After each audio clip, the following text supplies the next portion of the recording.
I'll whip through this quickly because I've talked about this in my books at great length, and I've talked about this at Under London Talks.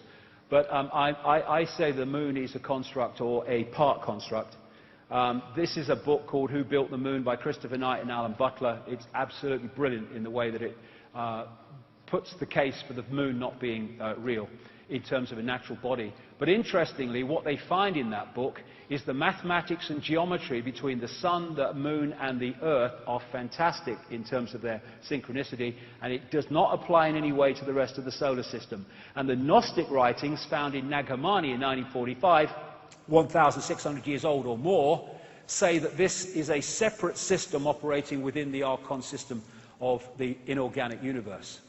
They say in the book, the authors, the maths involved in the Earth-Moon-Sun system is nothing less than staggering, and that the moon has been put there with the accuracy of the proverbial Swiss watchmaker. So when viewed from the Earth, it's the size of the sun at an eclipse. The BBC did a program, Do We Really Need the Moon? And it said the moon is now in a perfect position to sustain life on Earth in its effect on the Earth, but it's just a coincidence. I think not. We only see the near side of the moon. We don't see the far side of the moon. And the authors say in that book, the moon is bigger than it should be, apparently older than it should be, much lighter in mass than it should be. It occupies an unlikely orbit and is so extraordinary that all existing explanations for its presence are fraught with difficulties, and none of them could be considered remotely watertight.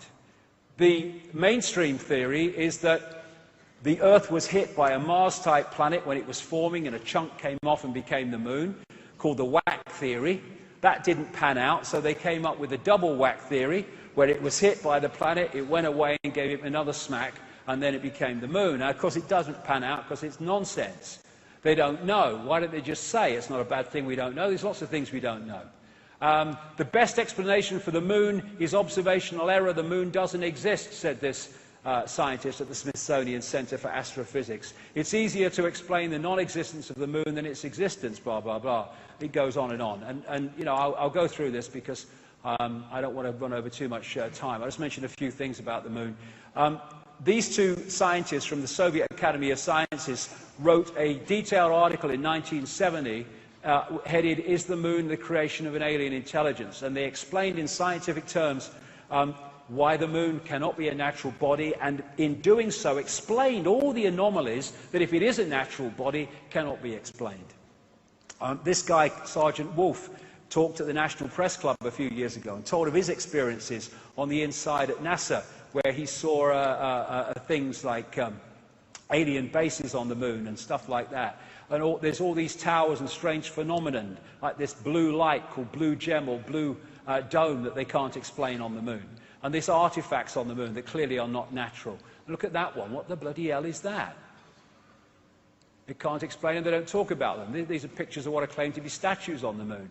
There's so much we don't know. In symbolic terms, maybe in a bit more than that, the moon is a bit like the Death Star of this big-time insider, George Lucas, in the sense that it's actually some kind of technological construct. And it's my view, as I've said before in previous books, that what the moon is doing, in its present use anyway, is taking this Saturn broadcast and acting as an amplifier to fire it at the Earth, so we get it in massively increased power and therefore effect. It's acting a bit like a dish transmitting information which we're picking up and decoding into a fake reality.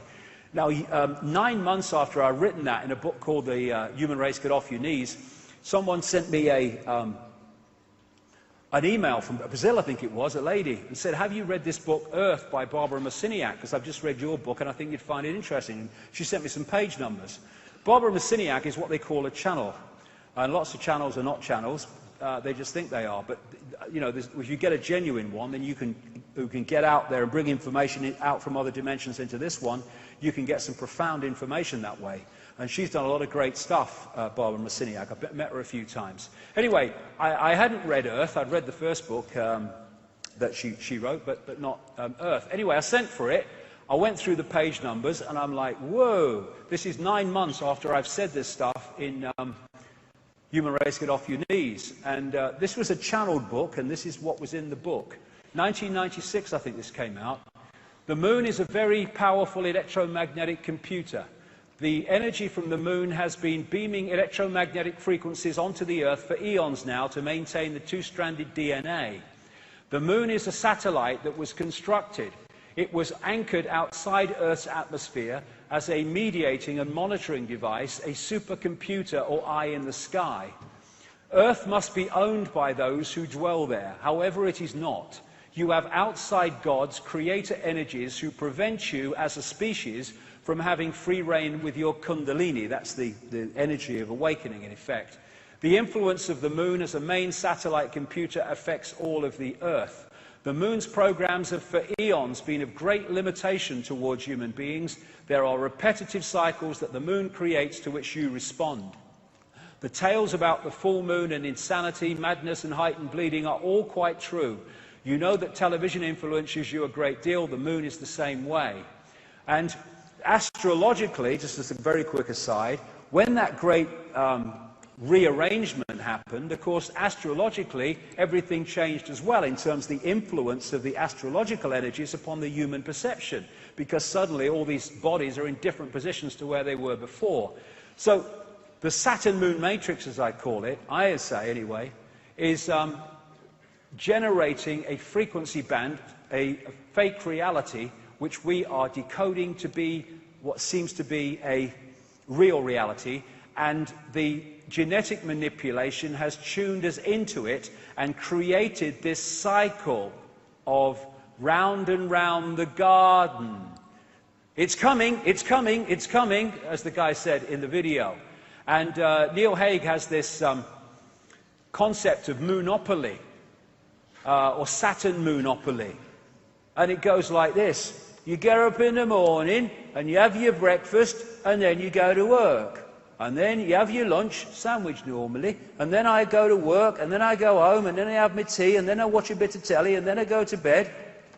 Then I get up and I go to work, and then I have my lunch, sandwich normal. And, I mean, look at us. We are infinite consciousness, infinite awareness. All there is, has been, and ever can be.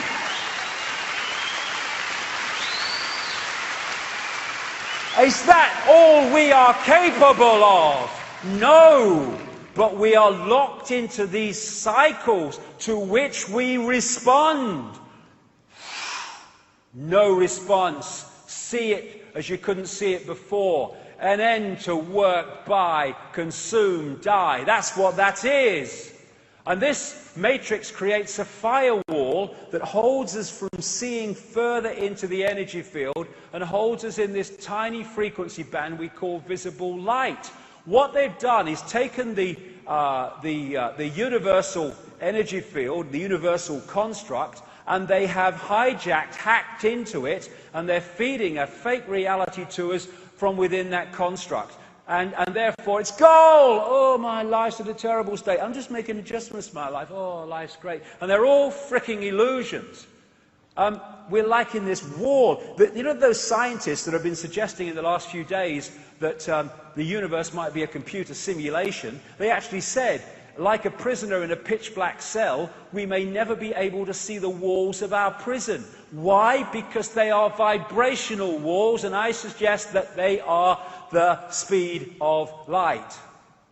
Which is not the fastest speed. Sorry, Einstein, mate. It's pedestrian. We're talking all possibility, darling.